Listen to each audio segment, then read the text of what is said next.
அண்மை செய்தியை பார்த்துக் கொண்டிருக்கிறோம். கள்ளக்குறிச்சி அகரகோட்டாலம் கிராமத்தில் பள்ளி மாணவ மாணவிகள் 10க்கும் மேற்பட்டோர் மஞ்சள் காமாலை நோயால் பாதிக்கப்பட்டிருப்பதால் பெற்றோர் அதிர்ச்சி அடைந்துள்ளனர். இது பற்றிய கூடுதல் தகவல்களை செய்தியாளர் பெரியசாமி வழங்க கேட்கலாம். வணக்கம் பெரியசாமி. 10க்கும் மேற்பட்ட மாணவர்கள் மஞ்சள் காமாலை நோயால் பாதிக்கப்பட்டிருப்பதாக செய்திகள் வந்திருக்கிறது. இது தொடர்பான விவரங்களை பதிவு செய்யலாம்.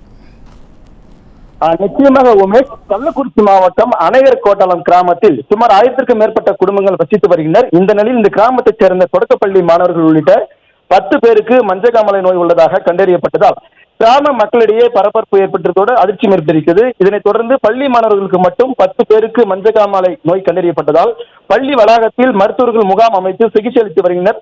மேலும் மருத்துவர்கள் பணி புறக்கணிப்பில் ஈடுபட்டு வரும் நிலையில் பயிற்சி செவிலியர்கள் சிகிச்சை அளித்து வருவதாகவும் கூறப்படுகிறது. மேலும் பயிற்சி செவிலியர்களை கொண்டு சிகிச்சை வழங்குவது முற்றிலும் குணைமடிமா என்ற சந்தேகத்தில் இருந்து வருகின்றன. எனவே பெற்றோர்களின் ஐயத்தை போக்க மேலும் மருத்துவர்கள் முகாமை தீவிரப்படுத்தி அந்த கிராமத்தில் மஞ்சள் காமாலை நோயை தடுப்பதற்கு பாதிக்கப்பட்ட தொடக்கப்பள்ளி மாணவர்களை மருத்துவமனையில் அனுமதிக்கப்பட்டு மாவட்ட நிர்வாகம் உரிய சிகிச்சை அளிக்க வேண்டும் என அப்போது கிராம மக்கள் கோரிக்கை விடுத்திருக்கின்றனர். உமேஷ்,